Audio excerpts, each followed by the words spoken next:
la cara la conozcan. Pero la voy a apagar para no tener quiebres en el audio durante la ponencia, ¿ya?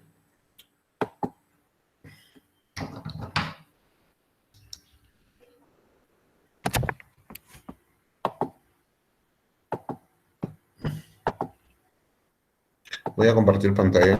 Me confirman si se ve la exposición, por favor.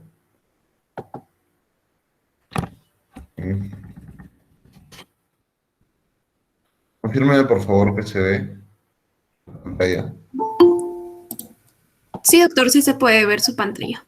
Ya, muchas gracias. Bueno, pues vamos a hablar de este tipo de diseños de estudio que se encuentra en la cima de la pirámide de la jerarquía de la evidencia, ¿no? Existen varios tipos de diseños de investigación en el campo de la biomedicina, y uno de ellos es este tipo de diseño, ¿no? Hay una clasificación entre diseños de tipo experimental y diseños observacionales, ¿no? Entonces, el ensayo clínico está dentro del grupo de los diseños experimentales. Entonces, hay varias formas de estudiar personas, ¿verdad? Y generalmente, cuando estudiamos personas, ¿no?, lo que queremos saber son, por lo general, dos cosas, ¿no? O si ciertas condiciones, ciertos factores, ¿no? Ciertas variables pueden predisponer a los sujetos a enfermar, ¿no? Y para de esa manera prevenir. Y luego, otra cosa que siempre queremos saber cuando somos personas es cuando ya las personas están enfermas, por lo general, ¿no? O de repente queremos prevenir alguna enfermedad, buscamos hacer intervenciones, ¿no? Ya sea de diversa índole, ¿no? Pero generalmente son farmacológicas, pero también hay no farmacológicas, ¿no? Entonces, cuando estudiamos personas, generalmente queremos hacer ese tipo de cosas, ¿no? Mirar si hay ciertos factores que pueden condicionar la mayor probabilidad de tener una enfermedad, y por otra parte, qué intervenciones pueden curar esas enfermedades, ¿no? Ok, entonces, por lo general, si queremos ir por el lado terapéutico, nos podemos preguntar si un nuevo fármaco es eficaz, ¿no? Aparece este nuevo fármaco en la mitad del año pasado, cuando no sabíamos absolutamente nada del coronavirus, ¿no? Y comenzaron a aparecer varios fármacos, ¿no? Hidroxicloroquina, ¿no? Eritromicina, ivermectina, ¿no? Que no eran nuevos en general, nuevos de nuevo, sino que se usaban para otras cosas, ¿no? Y se comenzaron a usar fuera de la etiqueta para el tema del coronavirus, ¿no? Me puedo preguntar, por ejemplo, si alguna innovación, ¿no?, alguna mejora a una técnica quirúrgica clásica podría ser mejor que esa técnica clásica. O otro abordaje, ¿no?, quirúrgico podría ser ¿mejor en qué, no? Mejor respecto a complicaciones, ¿no? Fármaco eficaz, ¿en torno a qué? A curar, prevenir una enfermedad, ¿no? O prolongar la vida, ¿no? Si es un cáncer. Entonces, siempre es tratar de comparar cuando quiero hacer una intervención siempre contra algo, ¿no? Un nuevo fármaco contra algo que ya se estaba dando, o contra no dar nada probablemente, si es que no se sabía absolutamente nada en ese momento, ¿verdad? Como es el tema del COVID. Volvemos al COVID, ¿no? Y comenzamos a ver cuáles eran las herramientas para defendernos, ¿no? Y aparte de la distancia social y todas las medidas de higiene, lavado de manos, etcétera. El tema de la nutrición también, que ahora siempre lo tengo pendiente en todo. Teníamos el tema de las vacunas, ¿no? ¿Y cómo sabemos si una vacuna previene una enfermedad? Tenemos que hacer una investigación, ¿verdad? Como que ya se han hecho, como que tenemos un montón de vacunas ahora, ¿no? Tanto que hasta hay algunos medios tontitos que quieren escoger cuál vacuna quieren que le pongan, ¿no? Entonces, ¿vacunar previene la enfermedad? Es una buena pregunta y amerita, amerita una investigación. Otra cosa que también me quiero preguntar en este terreno de las intervenciones es si detectar precozmente una enfermedad salva vidas, ¿no? O sea, si yo hago esfuerzo, ¿no? Si gasto dinero, recursos del Estado, ¿no? Porque el privado nunca va a gastar recursos para eso, ¿verdad? Eso lo tiene que gastar el Estado, ¿verdad? Para salvar vidas, ¿no? Salud pública, ¿verdad? Vamos. Entonces, quiero saber eso, ¿no? Quiero saber eso. Entonces, necesito hacer un estudio, ¿no? Necesito estudiar a las personas y determinar que lo que yo pienso que funciona, ¿no? Funciona, ¿no? Verdaderamente funciona. Entonces decía que dentro del todo el enfoque de investigación, generalmente hay dos tipos de diseños, observacionales y experimentales. Y dentro de cada uno hay, bueno, entre los observacionales, en todo caso, hay descriptivos y analíticos, porque obviamente los experimentales son totalmente analíticos. En un estudio experimental, tú tratas de tener una pregunta que relaciona dos variables, ¿no? Una variable independiente con una variable dependiente, ¿no? Y generas una hipótesis de trabajo, hipótesis de estudio. Mientras que los descriptivos simplemente cuentas los sucesos, ¿no? Entonces, no se sabe nada, ¿no? Empieza tu revisión sistemática con pura serie de casos, ¿no? 50 series de casos de revisión sistemática y te citan, ¿no? Lo máximo. Es lo que había, ¿no? Serie de casos, ya, pues, no hay más. Pero luego va avanzando, ¿verdad? Va avanzando la pirámide, ¿no? Ecológicos son estudios que utilizan datos agrupados, ¿no? Estudian tasas, por ejemplo, de mortalidad en su conjunto, o indicadores agregados, por ejemplo, ¿no? La mortalidad por COVID, ¿no? Estudiada por tasas por género, ¿no? Cuando la publican en la página del MINSA, ¿no? Puede ser tu estudio ecológico ahí con esas tasas. Eh, la serie de casos que ya mencioné, ¿no? Un estudio transversal que solamente busca describir una prevalencia y ya luego va subiendo, ¿no? El transversal tiene un pie en el descriptivo y un pie en el analítico. Ya depende de ti a dónde quieres caminar. Obviamente siempre queremos ir hacia lo analítico, ¿no? Entonces, tienes casos y controles, diseños híbridos, ¿no? Muy interesantes también. El casos y controles anidados en una cohorte. El caso cohorte también, que es otro diseño híbrido, ¿no? Y demás marcianadas que hay por ahí. Entonces, pero todo eso es observacional. Ahí simplemente yo quiero ver si determinado grupo de variables o condiciones individuales, ambientales o del sistema de salud se pueden asociar con una mayor probabilidad de enfermar. O sea, si estas variables son factores de riesgo o no. Mientras que ya en la parte experimental lo que yo estoy buscando definitivamente es ya hacer intervenciones, ¿no? Curar. Tengo un fin de solucionar problemas, ¿no? Siempre lo cito a mi amigo el doctor Hugo Arroyo, él dice, ¿no?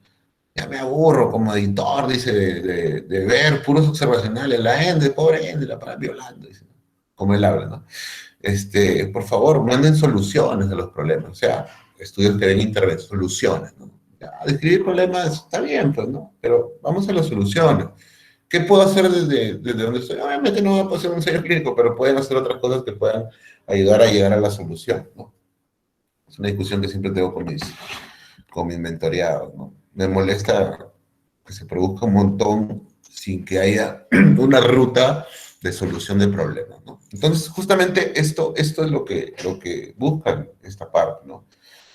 Entonces, depende del entorno, pues tienes ensayos clínicos, si es obviamente en un entorno hospitalario bajo un concepto de patología, pero también hay ensayos de campo. El ejemplo clásico es el ensayo de vacunas, ¿no? Un ensayo de prevención. Y luego tengo ensayos comunitarios, en donde son los famosos ensayos tipo clúster, en donde las unidades de estudio primero son un área geográfica y luego los individuos, ¿no? Entonces, por ejemplo, agarras 10 municipios, ¿no? Sorteas 5 al azar a la intervención y al control, y ahí tienes ya tus clústeres, y luego, bueno, dentro de cada clúster, o cada conglomerado, o cada comunidad, ¿no? Vas a seleccionar sujetos. Luego hay estudios cuasi experimentales, ¿no? Tenemos los diseños antes-después, ¿no? Pre-post, con grupo y sin grupo control. En donde la diferencia es que se quiere valorar una intervención, pero no se tiene la autorización. Los ejemplos son los estudios de fase 4, que ya lo vamos a ver ahorita, ¿no? Los estudios post-comercialización, después de la aprobación de la droga. Un poco de historia. Este es el primer ensayo clínico que se reporta. Está publicado en British Medical Journal en Londres, un sábado de octubre, el 30 de octubre, o en el Día de las Brujas, miren, no me había percatado de eso, en Halloween, no, un día antes, ¿no? Porque Halloween es el 31. Un día antes, 1948. El estudio era sobre estreptomicina, tratamiento de estreptomicina para tuberculosis pulmonar, ¿no? Y pues este ensayo, que fue publicado en 1948, lo que valoraba era el uso de estreptomicina y reposo en cama, versus solamente reposo en cama. Porque no había más que dar, ¿no? Más que reposo, descanso, le decían a los tuberculosos que se vayan a vivir a las zonas altas, ¿no? Para que eso les ayude con el clima, un clima seco, ¿no? Ahí le decían que vivan. No había más que hacer. Entonces, de manera aleatoria, no sé, se le ocurrió a los investigadores, 107 pacientes, 52 fueron al grupo de reposo y 55 tomaron estreptomicina. Y pues acá vemos los resultados, ¿no? Y se ve pues que en el grupo de estreptomicina hay una franca mejoría, ¿no? En la valoración radiológica, que fue uno de los desenlaces, ¿no? Se ve, por ejemplo, ¿no? Considerable mejora radiológica del grupo de estreptomicina comparada contra el control, ¿no? Y igual, ¿no? De moderado a leve mejora, ¿no? Sin cambios materiales, ¿no? Y más bien ver si había deterioro leve, ¿no? O considerable deterioro. Y se veía obviamente que había un mejor perfil radiológico, ¿no? En los pacientes. Y de hecho también había un mejor perfil clínico. Los pacientes se sentían mejor los que tomaron estreptomicina. Entonces, esa es la primera evidencia de un ensayo clínico. Unos me van a decir el de la Biblia, ¿no? El de Daniel. Bueno, sí, puede ser, pero ahí faltaron cosas a la metodología de Daniel. Pero sí también la prueba de un primer ensayo clínico, ¿no? Con el de la carne de cerdo, que a un grupo le dieron, a otro no le dieron por una semana, y luego les preguntó qué tal se sentían, ¿no? No fue al azar, por eso no vale. Pero también está en la Biblia, en Daniel, el libro de Daniel. Muy bien, entonces, el diseño experimental es una estructura de investigación donde al menos se manipula una variable, ¿no? Así como te manipula tu ex, igual, ¿no? El investigador asigna de manera aleatoria a la intervención. Entonces está manipulando, por eso es diferente al observacional, donde uno solamente mira, por eso a los observacionales se les llama experimento natural, porque está, y está, no se hace más, ¿no? Se mira, se observa. En cambio, acá las unidades son asignadas aleatoriamente a los distintos niveles o categorías de la variable manipulada, ¿ya? Entonces, el investigador puede asignar, obviamente al azar, porque si asigna de una manera no aleatoria, ahí tenemos un problema, puede haber un potencial sesgo. Entonces, la idea es que sea de manera aleatoria. Entonces, habíamos hablado de que existen variables, que van a existir variables en los diseños analíticos, y que generalmente en una hipótesis hay dos variables involucradas, ¿no? Una variable independiente, que es la que se manipula, que en este caso vendría a ser la intervención, una variable dependiente, que la vamos a medir, que es el resultado, ¿ok? Pensemos en el estudio de 1948. La variable independiente era el tratamiento, ¿verdad? Que se manipulaba de manera aleatoria. Ciertos sujetos recibían estreptomicina y otros solo reposo en cama. Mientras que el resultado fue medido a través de un indicador de imágenes, ¿verdad? Un indicador radiológico y además también, bueno, no lo puse ahí, pero en el estudio reportaba una tabla también de mejoría de los síntomas clínicos, como la fiebre, la tos, el dolor torácico, la hemoptisis, ¿no? Pero también existen variables extrañas, ¿no? Variables intervinientes. Extrañas, bueno, intervinientes, ¿no? Intervinientes, y entre las intervinientes hay dos tipos, ¿no? Hay confusoras y mediadoras, que tenemos que controlar. ¿Cómo lo controlamos? Con la aleatorización. En teoría, en un 95% de las veces, con un nivel de confianza del 95%. Entonces, ¿qué sucede con la variable independiente? Se refiere a la aplicación de un valor dado en una variable, o sea, el tratamiento de intervención a un grupo de individuos y con un valor diferente también, o sea, que tiene dos niveles. Tratamiento de intervención, placebo o cuidado estándar. ¿Ya? Es una variable dicotómica, con dos niveles. ¿Ya? La variable dependiente es el resultado, ¿verdad? El desenlace, el outcome, ¿no? En inglés, el outcome. No escriban outcome en la tesis, se ve feo. Cuando escriban el artículo en inglés le ponen outcome. Pongan desenlace, variable respuesta, ¿no? Resultado, evento. Entonces, es aquel aspecto el comportamiento sobre el que esperamos observar el efecto de la variación sistemática de la variable independiente. O sea, es el resultado por el cual yo voy a decir que un tratamiento es mejor que el otro, ¿verdad? Como en el caso de la prueba de imágenes, que era mi, digamos, mi resultado, ¿no? Mi resultado. Mejoría radiológica, ese es un resultado. Mejoría clínica, ese es otro resultado, otro outcome. ¿No? Y obviamente el control consiste en eliminar o neutralizar, más que eliminar es neutralizar, ¿no? Anular, ¿no? ¿Mm? Neutralizar o cualquier fuente de variación que pueda meter ruido, extraña, las variables extrañas, ¿no? Esas variables confusoras, capaz de confundir la acción de la variable de tratamiento. Es decir, que finalmente cometamos alguno de los dos tipos de errores que hay, ¿no? Un error tipo uno o error tipo 2, ¿no? Digamos que no hay asociación cuando sí la hay, o al revés, ¿no? Digamos que sí hay asociación cuando no la hay, ¿no? Entonces, se supone que el control, esta neutralización de las variables que pueden confundir, se da por, primero, poner un grupo control. Y segundo, porque ese grupo control sea muy parecido al grupo de intervención.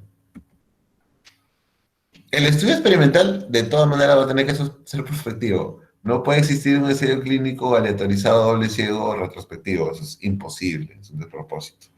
Como las apelaciones de Keiko o de Castiglione. Un despropósito inconducente. Entonces, lo que se busca en este seguimiento, por eso es prospectivo, porque va a haber un seguimiento, y generalmente uno de los problemas más grandes con las conclusiones son el seguimiento, porque cuesta plata y porque a veces no tenemos un seguimiento tan prolongado como para tener una conclusión más sólida. Pero finalmente, ¿no? Lo que se ve es que si el efecto de una intervención a un grupo de sujetos escogidos al azar en una población objetivo, ¿no? En ese seguimiento va a generar un resultado, ¿no? Lo óptimo, que siempre tenga un grupo de comparación semejante. Por eso es controlado el estudio. Se parecen los grupos. Y obviamente esos factores externos se anulan entre sí. Matemáticas, ¿no? Como dice Gallo Claudio, matemáticas, hijo. Ya. Entonces, según donde se imponga la intervención, bueno, pues tenemos lo que decía, uno que habíamos mencionado, ¿no? Experimentos de laboratorio también son ensayos, son estudios experimentales. Esos experimentos que hacen ratones, con más razón, porque genéticamente son muy similares, ¿no? Prácticamente los factores extraños están anulados. Y la única diferencia es que se les va a someter a determinada intervención, ¿no? Ensayos clínicos, ensayos comunitarios, hablábamos del ensayo de campo también, ¿no? Bueno, vayamos al esquema básico. Entonces, estamos interesados en determinados sujetos de estudio. Ya tú quieres prevenir, bueno, harás un ensayo clínico de campo, tú quieres irte al hospital, estudiar enfermos, gente que tiene enfermedad celíaca, por ejemplo, les quiere dar un tratamiento novedoso en base a un grano andino, por ejemplo, ¿no? Quieres probar si eso no les cae mal, ¿no? Ya, pues, es un ensayo clínico. O te quieres ir a una comunidad, ¿no? Hacer una intervención para disminuir el síndrome metabólico. Ya, pues, un ensayo comunitario, ¿no? Listo. Eh, sea como sea lo que quieras, tienes una población diana que es donde tú quieres extrapolar la conclusión, obviamente. Ese es tu universo, ¿no? Tu universo. Luego hay una población elegible, que es la accesible, a la que tú puedes llegar, a donde vas a hacer tu investigación. Y luego tienes sujetos de estudio, que es finalmente la muestra con la que vas a trabajar. Una vez que ha terminado el enrolamiento, es decir, que los sujetos que han sido seleccionados cumplen con los criterios de generar el estudio, se da el proceso de autorización, que consiste en que ciertos sujetos van al grupo de tratamiento de interés y el otro va al grupo de no tratados o grupo de tratamiento estándar, ¿no? Y finalmente lo que se evalúa es un resultado en el tiempo, ¿no? Si mejoran o no mejoran, ¿no? Entonces, ya hemos dicho que se va a hacer un control por parte del investigador del factor a valorar, que es el tratamiento, la intervención. Vamos a controlar los potenciales sesgos y factores de confusión mediante la aleatorización. Bueno, primero el sesgo de selección y el sesgo de confusión, de medición se controlan en el protocolo. Lo que básicamente va a controlar la aleatorización es la confusión, ¿ya?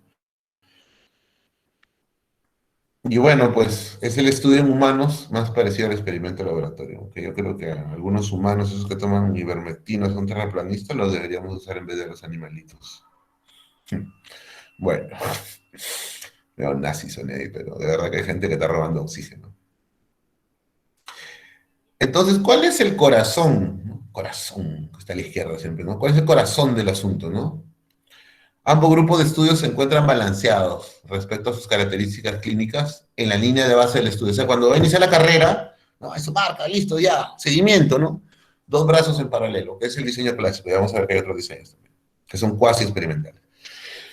Entonces, ambos grupos de estudios se encuentran balanceados respecto a sus características clínicas al inicio del seguimiento, en la línea de base. Cuando ustedes escuchen hablar de línea de base, primero, se está hablando de un seguimiento. Puede ser retrospectivo o prospectivo si es una cohorte, pero si es un ensayo clínico es un seguimiento prospectivo, ¿no? Entonces hablamos de la línea de base, el inicio del estudio, ¿no? Y la única diferencia que existe entre ambos grupos es la intervención, ¿no? Es el famoso principio del contrafactual, ¿no? Del contrafactual, ¿no? Imagínense, pues, ¿no? Los que vieron Flash, ¿no? Que tienen su doppelganger, ¿no? En la Tierra 2, ¿no? Quieren hacer su ensayo clínico con determinado fármaco, con dióxido de cloro. Quieren saber si el dióxido de cloro funciona para curar el COVID. Se van, se enferman de COVID con su doppelganger los dos, y uno toma dióxido de cloro y el otro no. Y ven si se curan del COVID. Es el experimento perfecto, ¿verdad? ¿Por qué? Porque ambos son idénticamente iguales. Ni siquiera los gemelos monocigóticos son considerados totalmente idénticos. Tienen sus variaciones. Estoy hablando así del multiverso, ¿no? Del counterfactual, ¿no? Del otro yo, de mi otro universo, que soy yo, pero en otra realidad y exactamente igual a mí, ¿no? Pero como eso no se puede, pues eso no se puede todavía, entonces lo que hacemos es agarrar en grupos y que esos grupos se parezcan entre sí y que los efectos de variables extrañas, intervinientes, confusoras, se anulen. Así de fácil, Rick, así de fácil, que no es tan fácil, pero así de fácil. Esa es la lógica. Ya no sé, hemos hablado, no vamos a detener en esto. Esto, que acá hay una pregunta de examen, creo que mandé. Ah, vamos a detenernos en esto. Ay, no sé qué. No, hijo, la exposición. Ya, porque son para quejar son excelentes los alumnos. Me he visto que tal miran las encuestas. Seguro que mal. Bueno, entonces hay clasificación de los ensayos clínicos controlados, dependiendo de ciertos criterios, ¿no? Por ejemplo, ¿no? Los clásicos es de acuerdo a la estructura de tratamiento. O sea, que sea un diseño paralelo, el diseño clásico que ambos corren, ¿no? Grupo tratamiento, grupo de control, ¿no? Lo que estábamos hablando hace rato. Y luego hay algunas variantes de diseño de tratamiento sucesivo, que ya la vamos a explicar ahorita, ¿no? Que son el tratamiento de reemplazo, el diseño crossover, ¿no? Que tienen generalmente un periodo de lavado al medio siempre. Y que lo hacen para tratar de optimizar el tamaño de muestra, ¿no? Ganar potencia estadística para los análisis. Luego hay unos ensayos alternativos en donde se pueden valorar más de 3 hasta 4 hasta 5 intervenciones, lo cual no se podría de repente evaluar en diseños paralelos porque necesitarías tamaños de muestra gigantescos, ¿no? Por eso generalmente los diseños paralelos evalúan 2 intervenciones máximo, un tercer brazo, ¿no? Cuando ya quieres evaluar muchos más brazos, 4 o 5 brazos de estudio, brazos son los grupos de estudio, necesitas diseños más eficientes y uno de esos es el diseño factorial, ¿no? Luego hay los famosos diseños de equivalencia también. Cuando yo quiero, ahí hablamos de los diseños de no inferioridad, de superioridad, ¿no? No inferioridad, por ejemplo, cuando quiero comparar dos drogas que en efectividad son teóricamente similares, pero en perfil de seguridad probablemente no. Entonces hago un diseño de no inferioridad para ver que la droga A no sea inferior a la B, pero que tenga un mejor perfil de seguridad, posología, qué sé yo, ¿no? Un diseño de equivalencia, ¿no? Los conglomerados, los que les dije, ¿no? Son diseños alternativos, ¿no? Que los vamos a tocar rápidamente. Bueno, me pidieron más que me enfoque en el ECA clásico. Vamos a ver también cómo se plantea. De hecho, esa es una clase de maestría que damos en la UXUR cuando dicto maestría ahí.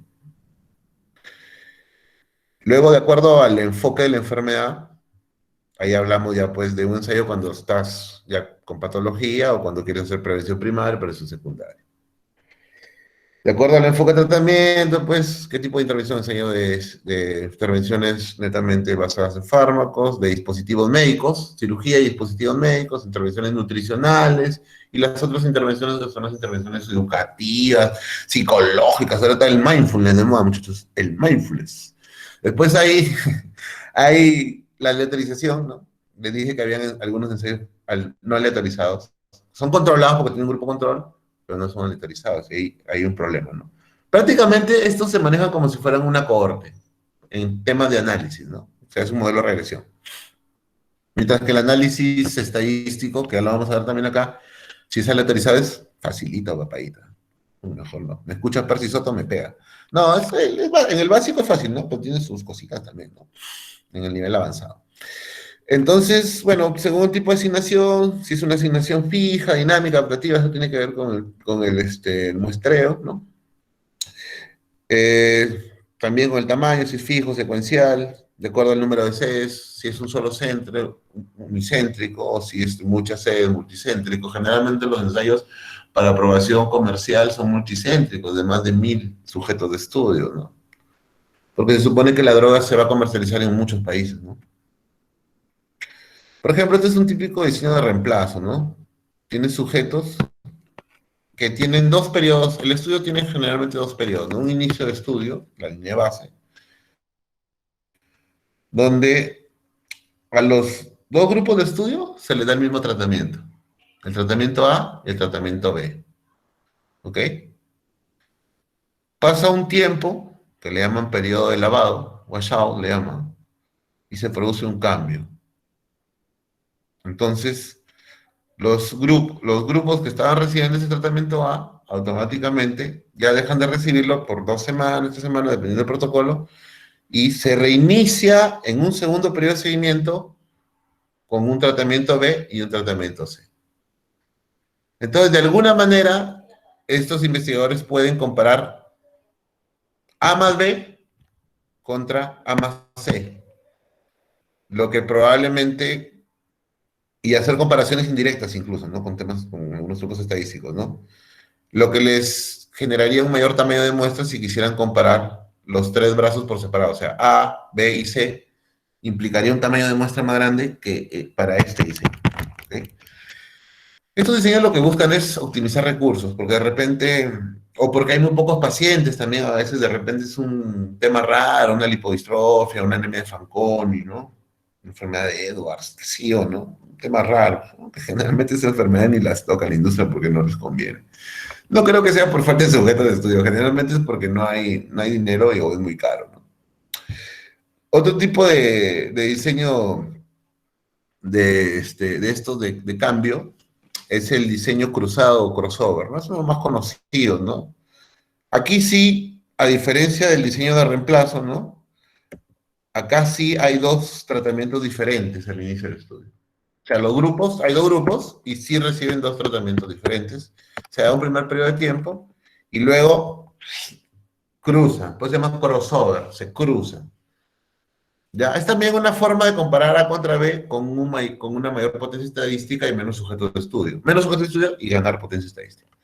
Entonces, el famoso diseño crossover. Al final tú presentas los números finales, ¿no? Del tratamiento global, ¿no? El problema es que a veces a mí me han dicho los coautores, los que reportan los estudios, yo hago revisión sistemática, ¿no? Y a veces no te reportan el consolidado global. Entonces, ¿para qué hicieron el crossover? ¿Cuál era? Se tiene que reportar el estimado final agrupado, ¿no? Porque es como que si, ¿no? Las personas hubieran recibido 2 veces, o sea, hubieran el doble de personas para cada grupo. Ese es el truco para ganar potencia estadística. Este es un diseño factorial. Aquí es todavía un truco más avesado todavía, porque, y es válido, de hecho. Aquí es cuando quieres evaluar más de 3 intervenciones, ¿no? Por ejemplo, este es un estudio para paludismo, y acá hay generalmente 2 aleatorizaciones, hasta 3 puede haber, ¿no?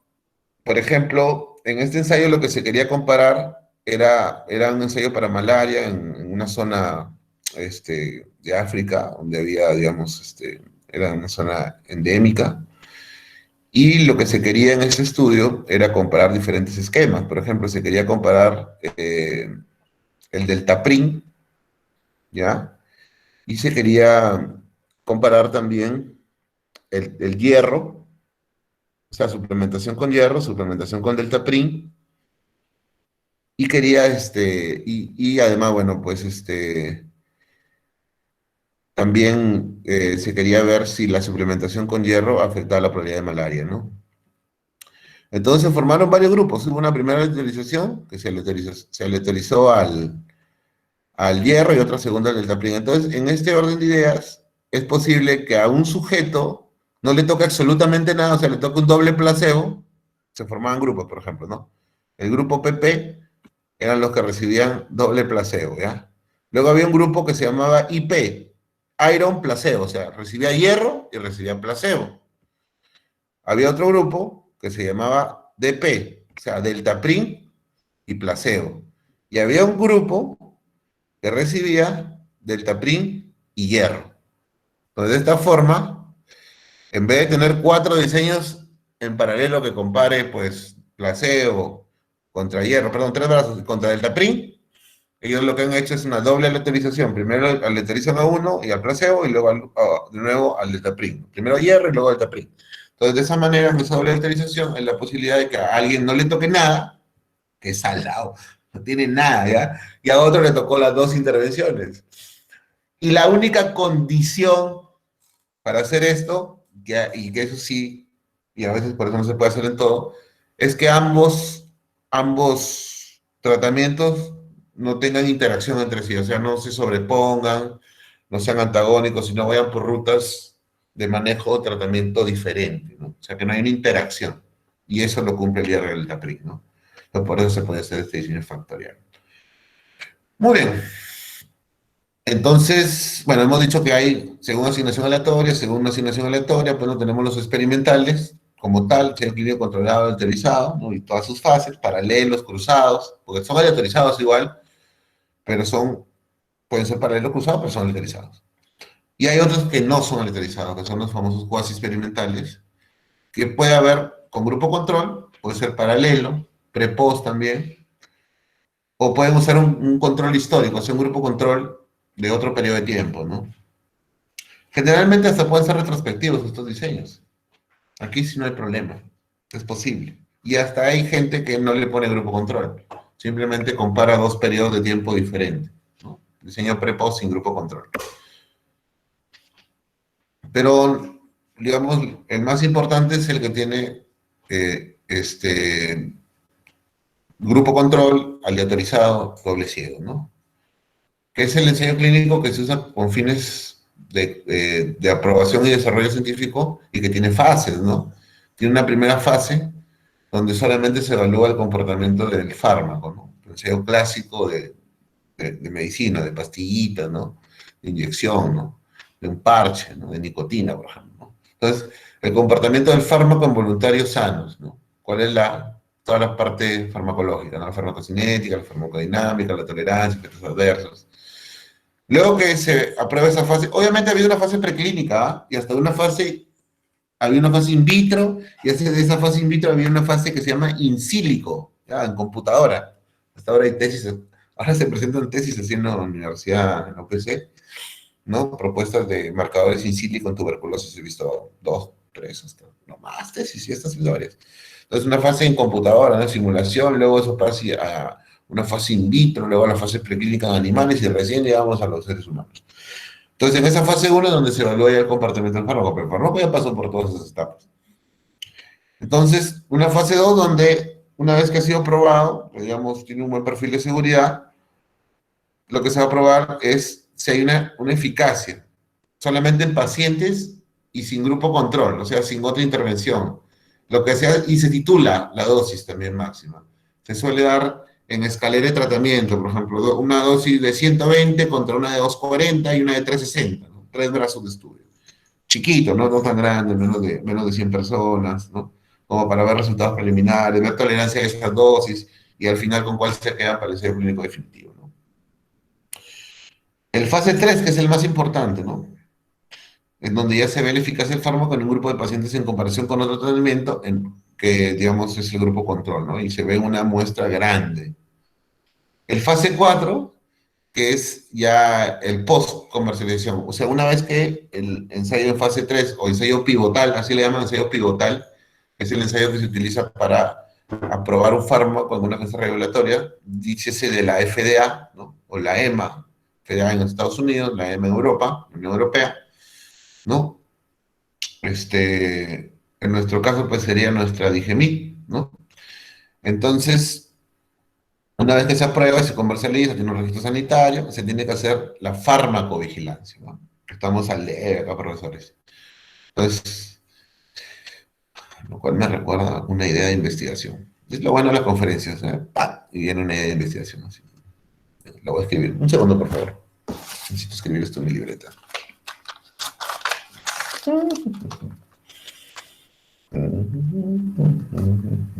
De que hago la llamada en Facebook.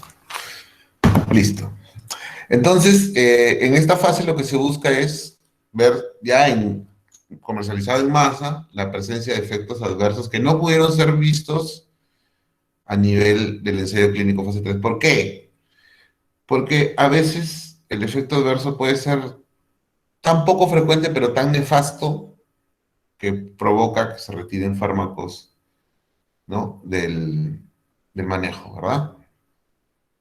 Entonces, rosiglitazona es uno de esos casos, ¿no? Algunos inhibidores de la COX-2 también son el caso, ¿no? Que se han retirado por problemas cardiovasculares. Están las fases. Vamos a repetir para que las miren un rato. ¿Cuáles son las ventajas de hacer estudios experimentales o hacer ese tipo de ensayos? Es la secuencia temporal, o sea, la causalidad, ¿no? La causa precede al efecto. Se puede hacer un planteamiento causal. También, si estoy evaluando de repente la prevención de alguna patología, puedo calcular la incidencia, ¿no? Se minimiza el sesgo de selección siempre y cuando tenga buenos criterios de selección. Ahora también hay una discusión ahí, ¿no? Porque los ensayos clínicos son tan controlados que hay mucha gente que ha escrito diciendo que qué tan representativos podrían ser, ¿no? Y hablaban mucho de la validez externa, ¿no? Que tienen mucha validez interna, pero que probablemente no tienen tanta validez externa, ¿no? Porque si ustedes miran, por lo general, cuando ustedes miran un ensayo clínico, van a ver que tiene un montón de criterios de exclusión y bien finos, ¿ah? Entonces, ¿hasta qué punto eso es reproducir en la práctica clínica? No es una discusión apasionante que no se ha resuelto todavía y sigue ahí, se siguen peleando. Muy bien. Y bueno, pues es útil para evaluar múltiples efectos de una misma exposición, o de una misma intervención en todo caso, sería, ¿no? Intervención, exposición. Puedes ver varios desenlaces, ¿no? Puedes tener desenlaces primarios y desenlaces secundarios. Obviamente, la idea es que tu desenlace primario sea clínicamente relevante, ¿no? No un desenlace vende humo, pues no comes recuperación de los síntomas del COVID, comer, me acuerdo, es algo como horrible, señor Metina. Ya. Desventajas, el costo, ¿no? No tenemos plata, se necesita un sponsor, y sobre todo porque hay que pagar una póliza de seguro y porque hay mucho control, ¿no? Si tú quieres hacer tu ensayo clínico, tienes que inscribir en el REPEC, ¿no? Que es, acá en Perú, ¿no? Que es el Registro Peruano de Ensayos Clínicos.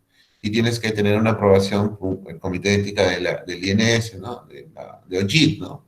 Y también va digamos, la información a la OGIT, ¿no? A la Oficina de Transferencia de Gestión e Investigación, ¿no? Entonces, ellos son los que dan las aprobaciones para poder hacer estos estudios acá en Perú. Y dentro de lo que te piden es una póliza de seguro, ¿no? Porque si sucede algún, o se muere alguien, tienes que indemnizar a la familia.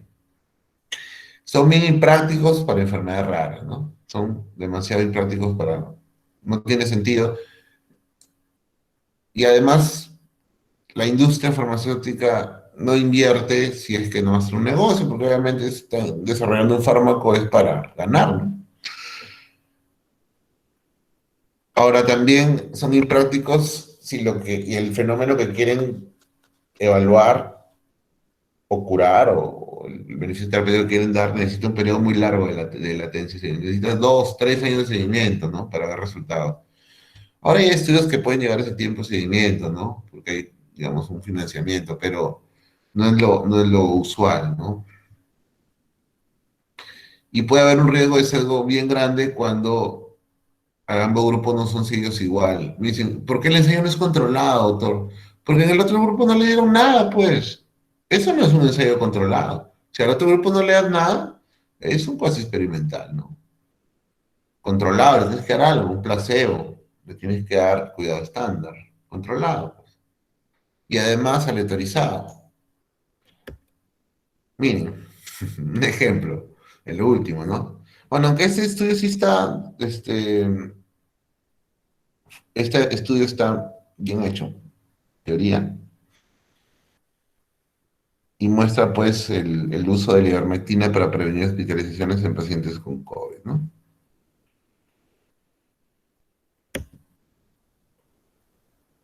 Vamos a hablar de algunos pasos en la realización de un ensayo clínico aleatorizado.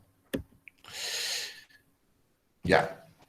Primero la selección de los participantes, luego la medida de las variables basales, o sea, la línea de base, la aleatorización, la aplicación de la intervención, la medida de las variables de resultado y el análisis de datos. Vamos a navegar un poco por estas secciones ahorita. Entonces ya hemos dicho, ¿no? Tenemos sujetos de estudio, tenemos que hacer una medida de las variables basales. ¿Por qué? Porque les dije, ¿no? Generalmente los ensayos clínicos tienen muchos criterios de elegibilidad e incluso de exclusión, ¿no? Implican hacer mediciones de sangre, que no tenga alteración de la función hepática y RC, entonces tiene que hacerse una batería de estudios para estar totalmente seguro de que el participante cumpla con los criterios de elegibilidad. A esa fase entre que te invito, ¿no? Y decido si entras, se le llama enrolamiento, ¿ya? El enrolamiento, acuérdense, el enrolamiento. En la fase de enrolamiento, te estoy invitando, luego te evalúo, mido las variables, ¿no? Te evalúo, mido todas las variables de manera basal, veo que cumple el criterio de inclusión. Te mido las variables para ver si cumple la de exclusión y si cumples, te saco, y si no, te lo autorizo. ¿Ya? Entonces, así funciona, ¿no? Entonces, se hace una selección de los participantes, se hace todas estas medidas basales a fin de determinar la elegibilidad, se da la aleatorización, se hace la intervención, ¿no? Uno recibe la intervención, el otro recibe el control, tratamiento control, y se mide la variable de resultado, y finalmente se hace el análisis de datos, ¿no? Entonces, todo el panorama. Vamos. Entonces, acá el objetivo es seleccionar los participantes más adecuados para responder la pregunta de investigación. Pero ahí surge la pregunta de la pregunta, ¿no? ¿Cuáles son los participantes más adecuados, no? Él les decía de toda la bronca que hay entre gente que dice, no, ¿cómo si en la práctica clínica eso no se puede reproducir? No podemos filtrar tan bien a los pacientes y esos son los que le va a ir mejor. Por eso que hablamos a nivel de práctica clínica de efectividad, ¿no? Y generalmente suele diluirse la eficacia, ¿no? Y se ve la efectividad. Por eso también son importantes los ensayos de fase 4, no solamente por el tema de la farmacovigilancia, sino también por ese tema de ver la efectividad, ¿no? Porque tiene que ver mucho con la adherencia. Y la adherencia está íntimamente ligado a los efectos adversos, a la posología, yendo al fármaco, pero tiene también que ver con la conducta de los pacientes también, ¿no? Pero eso es de real world, perdón. El real wolf soy yo. Es el mundo real, ¿no? Este, y hay la bronca, ¿no? De cuál es mejor, ¿no? Ambos tienen sus cosas, ambos sirven para algo, ¿no? No hay que pelear. Lo que es fundamental en esta parte es que hay que tener buenos criterios de elegibilidad y tienen que estar bien claros, no tienen que estar nada nebulosos, tienen que estar totalmente aterrizados para que las conclusiones se puedan interpretar de manera correcta.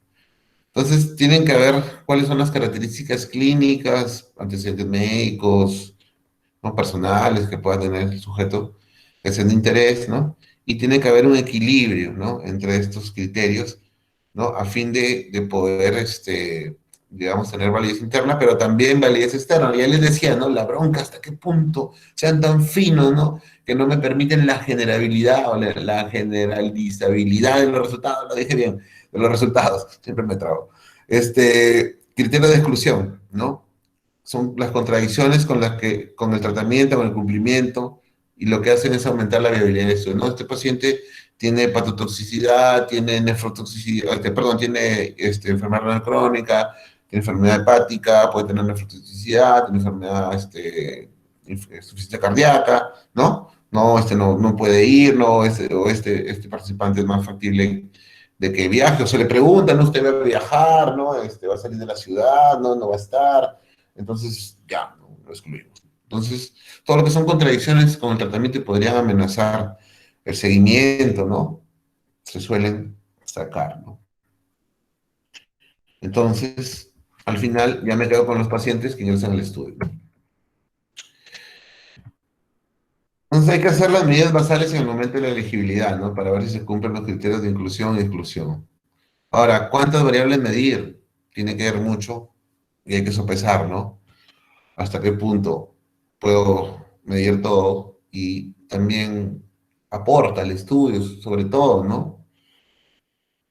Y es importante porque esto permite establecer sujetos a los que se les va a generalizar el resultado, ¿no? Es importante también ver la eficacia de la leterización en la línea base. Cuando llevo esta medida basal, de alguna manera estoy viendo si la leterización cumplió el trabajo. Se supone que casi todas esas variables basales deberían estar balanceadas, ¿no? Con un 95% de confianza, ¿no? La probabilidad de un error de 5%. Es importante también para descartar que la persona ya no esté desarrollando el desenlace, ¿ok? De repente si el desenlace es diabetes mellitus, por ejemplo, ¿no? Y este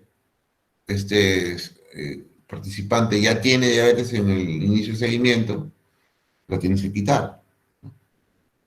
Entonces, es importante también, o es cuando la enfermedad tiene estadios subclínicos y puede ser detectado. De repente una persona se ve aparentemente sana, pero tiene hipotiroidismo subclínico. Bueno, pues lo tienes que sacar.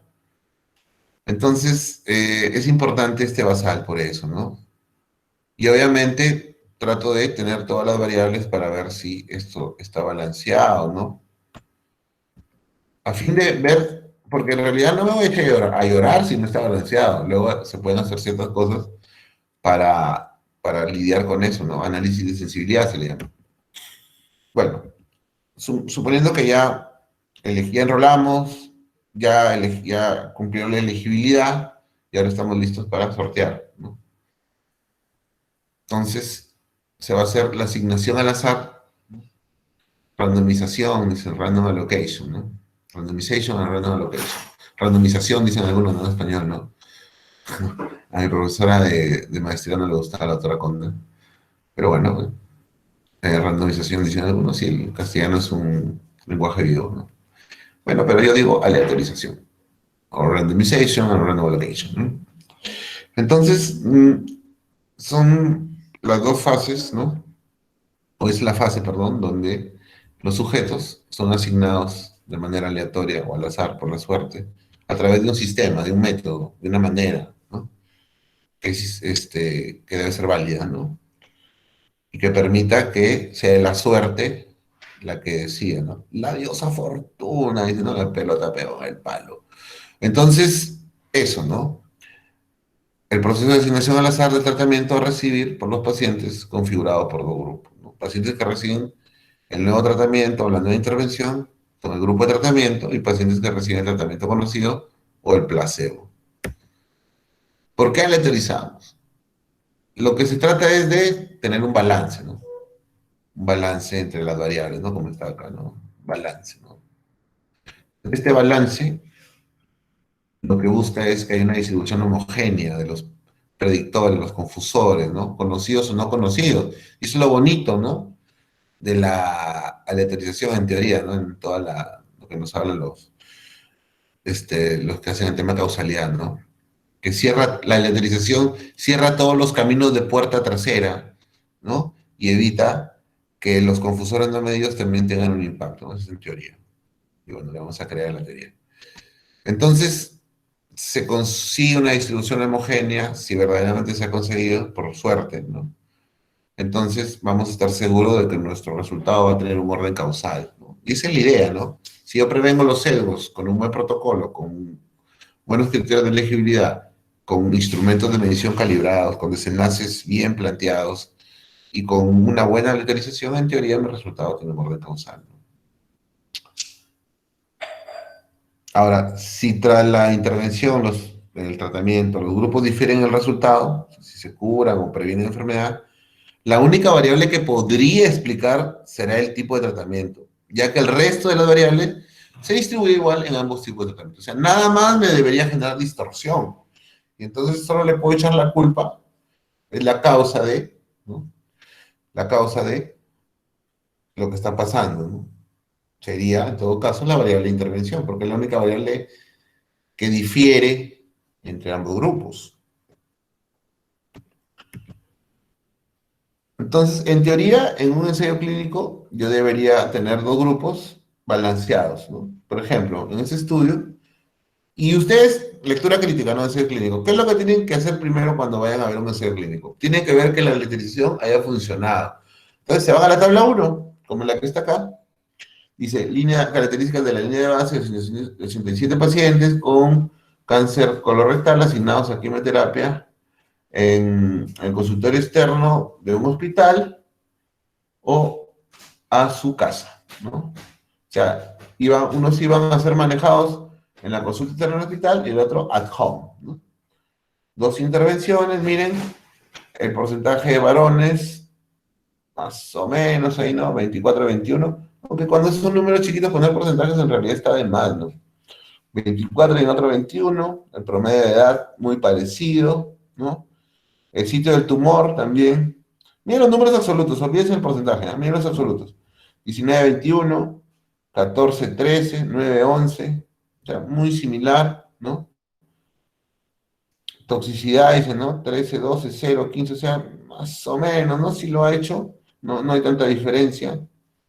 8-9, 34, 36, 3-2, o sea, al parecer no hay tanta distorsión, ¿verdad? Y en teoría, más o menos la letralización ha cumplido su trabajo. Están balanceadas las características. Ahora, hay diferentes tipos de lateralización, ¿no? La clásica es la muestra aleatoria simple, ¿no? El sueño húmedo de todo estudiante universitario, ¿no? Porque no pueden hacerlo. Porque no tienen generalmente... Para poder hacer el muestra aleatoria simple, tú tienes que tener la lista de sujetos, el universo en un papel, ¿no? Acá está la lista de sujetos. Yo sorteo, ¿no? Eliana Fernández, ¿no? Jerry Benítez, ya. ¿No? Diego Runada, ya. Lo voy sorteando. Tocato, ya, ¿no? Ok. Pero no puedes, ¿no? Porque no tienes un... En cambio acá sí, pues, ¿no? Porque ya los invito a participar, sé que quienes digamos, están disponibles, ¿no? Puedo aleatorizarlo, ¿verdad? Ahora, obviamente, acá hay un tratamiento especial que se llama cegamiento, ¿no? Ya vamos a ver que eso es importante también en el sentido de la medición de las variables, pero también hay un cegamiento en el sentido de no saber quién está en qué grupo y qué está recibiendo, ¿no? Tiene que preservarse la secuencia de aleatorización, se llama masking. Entonces, ¿cuáles son las características de una correcta lateralización? La lista de asignación ha sido realmente aleatoria y la lateralización según el protocolo sin interferencias, o sea que no se hizo ningún truquito, nada. Todo fue tal cual protocolo y con un procedimiento validado, ¿no? Bueno, hay diferentes tipos también de lateralización, ¿no? Lateralización por bloques, cuando en vez de lateralizar por personas agarras todo un conjunto de sujetos que se parejan entre sí y luego hay una lateralización estratificada para asegurarte que ciertas variables estén bien balanceadas, ¿no? Estratificada por edad, estratificada por género, estratificada por índice de masa corporal, estratificada por, si es cáncer, por ejemplo, por la escala de Koch, ¿no? Que ve lo que es eh, bienestar en cáncer, ¿no? ¿Qué tan mal me siento en cáncer? Por ejemplo, ¿no? Este es el bloque, ¿no? tengo bloques balanceados, ¿no? Y comienzo todos los pacientes están en estos bloques que se supone están balanceados a través de una tabla de números aleatorios, comienzo a distribuir, ¿no? Pero por bloques, ¿no? El bloque 2, el bloque 4, el bloque 6, el bloque uno. ¿Se dan cuenta, no? El bloque 2 tiene 4 personas y en teoría están balanceados, ¿no? 2 A y 2 del B, ¿no? Y así, ¿no? Y se va sorteando, pero por bloques.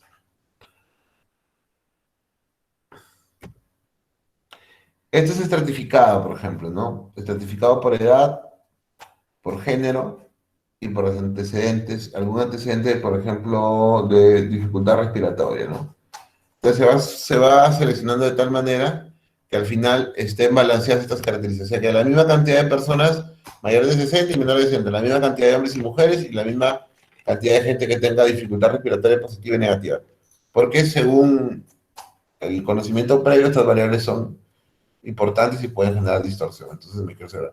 ¿Por qué? Porque lo que pasa es que el muestreo aleatorio simple puede ser bueno, pero a veces genera también mucho desbalance, ¿no? Necesitas una muestra gigantesca para que funcione más o menos bien. En cambio, cuando de repente es una muestra tan grande, te conviene estratificar, ¿no? Que es válido, muestreo aleatorio estratificado, muestreo aleatorio por bloques. Es lo que les decía, ¿no? El tema del enmascaramiento, ¿no? Es el proceso por el cual se oculta el tipo de tratamiento que el paciente recibe en el ensayo. Enmascaramiento, cegamiento, le dicen también, ¿no? Masking, blinding, ¿no? Entonces, cuando ustedes escuchen que un ensayo clínico es open label, o sea, etiqueta abierta, quiere decir que se sabe, pues, el paciente sabe qué está tomando, si está tomando un placebo o está en el grupo de intervención, los investigadores conocen qué está tomando cada participante y hasta el analista de datos lo sabe. Muy bien. Cuando vean que es ciego simple, estamos hablando de que los pacientes saben que están tomando y probablemente los investigadores están cegados.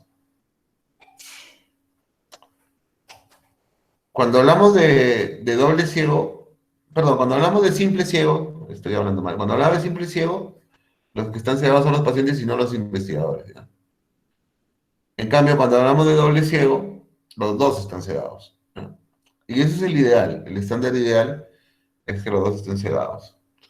Y ya, pues, en el colmo de la paranoia total, ¿no? Lo cega también al analista de datos. O sea, le das la base de datos y en la variable que dice tratamiento e intervención, no le dices, pues le pones A, B, X, Y. Entonces él no sabe si X es el tratamiento o Y es el control. Y ahí lo está cegando también el analista. Y lo hace y lo que sale, no le jala los pelos a la estadística. No la tuerce. No hay un dicho, ¿no? Tortura a los datos, que haz todo lo que puedas y ellos te dirán lo que quieres escuchar. O sea que ya saben, muchachos, si no les sale, torturen a los datos. Tortúrenlos mismos, salita del zinc. Métanles electricidad a ver si les dicen lo que quieren escuchar. Muy bien. Saben que la estadística puede torcerse, ¿no? Si no, todas las blasfemias que se han escuchado en la segunda vuelta. Criptoanalistas. Bueno. Y esos tuiteros que luego terminan siendo congresistas. Bueno, ¿cuál es la utilidad del enmascaramiento? A veces el paciente puede, digamos, al sentirse pues que está tomando placebo o algo, ¿no? Podría intentar tomar lo que está tomando el otro grupo, si de repente un tema de nutrición, o hacer cointervenciones, ¿no? Para tratar de más o menos compensar, y eso no conviene al estudio, ¿no? Le va a quitar validez interna. También va a prevenir factores de confusión tras la letralización, ¿no? Porque, quieran o no, pues hay dinero en juego, ¿no? Hay reputaciones de investigadores en juego, carreras en juego, ¿no?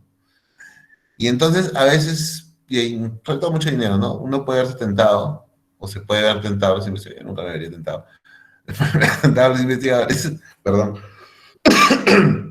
a favorecer de alguna manera, ¿no? A veces no son ni siquiera los investigadores, son los trabajadores de campo, ¿no? Que quieren que todo vaya bien para que el doctor siga haciendo sus investigaciones y le siga llamando, pues, ¿no? ¿Sí o no? Como esos de la sociedad científica que hacen multicéntricos y llenan ellos mismos las encuestas para que el doctor no se moleste, ¿no? Y no quedar mal, ¿no? Que hacen el multicéntrico, luego van al CCN, lo máximo, lo máximo, ¿no? Multicéntrico, muy bien. Entonces, la idea es prevenir también el sesgo de información. Hablábamos, pues, de sesgo de selección en el protocolo, pero también hay sesgos de medición que podrían darse después, ¿no? Los sesgos de medición son varios, obviamente. Unos están relacionados con los instrumentos, pero también hay sesgos que tienen que ver con el observador, en este caso, o los investigadores o los trabajadores de campo, los que recolectan información. Entonces, la idea es prevenir ese tipo de sesgos, ¿no? La letrización previene el sesgo de confusión. Muy bien. Entonces, ¿qué intervención le damos al grupo control? Ya hemos dicho, ¿no? Puede ser tratamiento habitual aceptado, o sea, el cuidado mínimo estándar, o un fármaco no activo de aspecto y características organolépticas similares al fármaco a evaluar, ¿no? Yo he participado hace poco en un ensayo clínico auspiciado no es un ensayo clínico, es un ensayo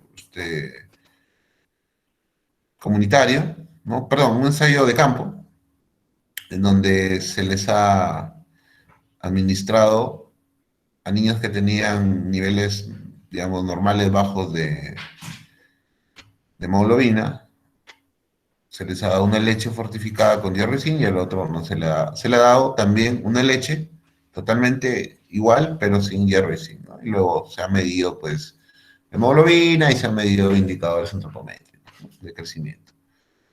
Entonces, esta otra leche era idéntica en características, e incluso el pote, el frasco, ¿no?, en donde se le daba la lata, era, todas las latas eran absolutamente iguales, tenían las mismas características, ¿no?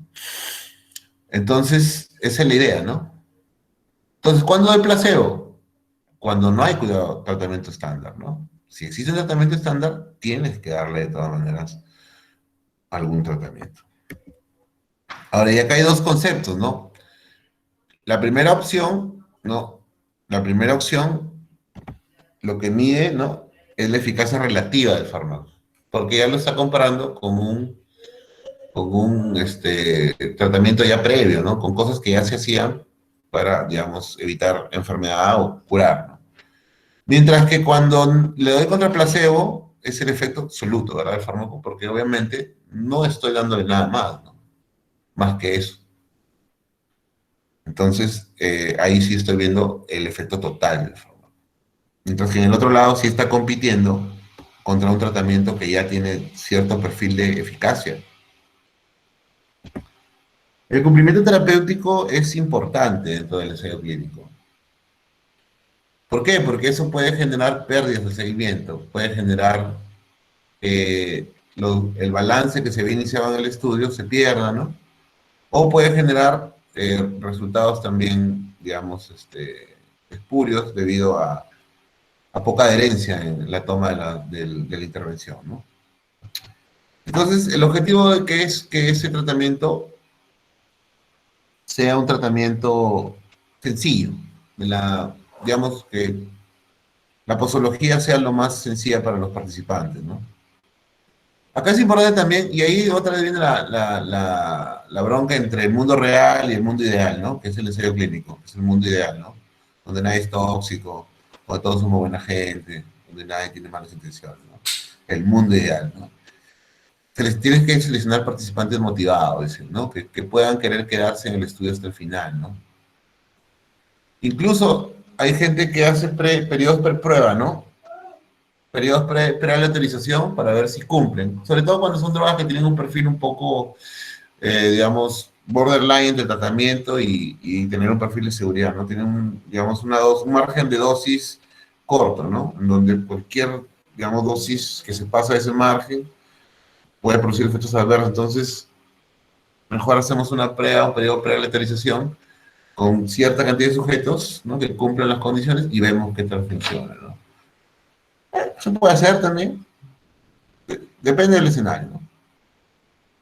Es importante que durante el cumplimiento o sea, durante el seguimiento del ensayo clínico, se reporte el cumplimiento, la adherencia, ¿no? Y hay varias formas de reportar la adherencia, ¿no? Y hay formas incluso que ya están validadas para los ensayos clínicos, dependiendo del escenario, ¿no? Y también la idea es que pueda haber un monitoreo del cumplimiento analítico, o sea, que no solamente le creamos a lo que dicen los pacientes, ¿no? Hay unos que te piden los frascos, por ejemplo, de las pastillas, ¿no? Que se los traigas y le haces el siguiente. Otro que te piden que marques, ¿no? Que vayan marcando y le entregues ese libro con las marcas, ¿no? Y hay otros que son más efectivos y hacen una monitorización en sangre del fármaco. Te hacen unas pruebas y ven si verdaderamente en sangre tienes la cantidad adecuada y eso, digamos, indirectamente está diciendo que estás tomando el medicamento. Pero obviamente eso tiene que ver con los costos. El objetivo del seguimiento es evitar las pérdidas. Las pérdidas son frecuentes en ensayos de larga duración. Obviamente, porque las personas se aburren, ¿no? El compromiso fastidia. Entonces, ensayos con tratamientos crónicos también van a generar problemas, ¿no?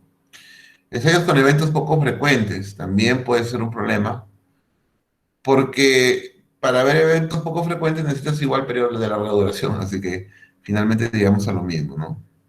Pero también ahí hay una batalla, pues, ¿no? Entre qué tanto necesito seguir, ¿no? Para poder ver el real efecto, ¿no? ¿Cómo se pueden prevenir pérdidas? Siempre recogiendo la información para localizar al paciente. De hecho, dentro de la parte operativa de un ensayo clínico existe un monitor. ¿Ya? Un monitor es una persona que se encarga de ver primero el tema regulatorio, de supervisar el trabajo de campo y sobre todo se encarga de realizar un equipo de retención de seguimiento, se llama. Gente tan obsesiva, tan tóxica, tan acosadora, tan stalker, que pueda estar ahí detrás de los pacientes, respirándoles en la nuca, de tal modo de que se cumpla los controles, se cumpla la intervención y el seguimiento se dé de la mejor manera. No haya pérdidas en el seguimiento, ¿no? Estoy exagerando, de hecho eso es una ciencia y hasta hay libros de eso, hay gente que se gana la vida haciendo solamente eso. Ya, he trabajado en una corte, no era exactamente un ensayo clínico, pero en una corte y he visto cómo lo hacen y la verdad es toda una ciencia, ¿no? Hay desde ponerse en plan buena onda, ponerse en plan mala, ya un poquito más intenso. Hay de todo, pues, ¿no? Depende de los escenarios, ¿no? Pueden darse estímulos, ¿no? Regalarse un polito del estudio, una gorra, una sesión de fotos, cosas así, ¿no? Para hacerlo partícipe, pero también a veces tienes que ajustar un poco cuando no quieren venir y todo eso, ¿no? Bueno, es toda una ciencia. Y la idea es buscar gente también, perdón, también procurar tener contactos de gente que lo pueda ubicar o sus redes sociales y todo eso, ¿no? Y de todas maneras, preferir gente que tiene poca movilidad, o sea, que no viaja. Variable resultados, ¿no?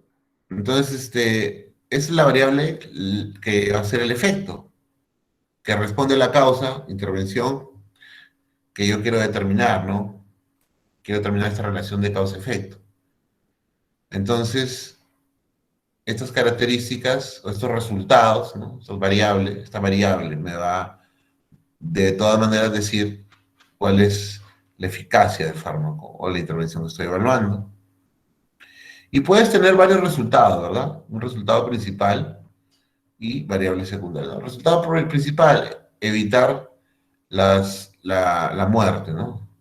Resultado principal, evitar ventilación mecánica. Resultado secundario, tiempo de estancia hospitalaria. Entonces, por ejemplo, ¿no? El nuevo hipertensor versus un fármaco conocido, ¿no? Mesonitasona versus otro fármaco, versus losartán, ¿no? Ya, muy bien, mesonitasona.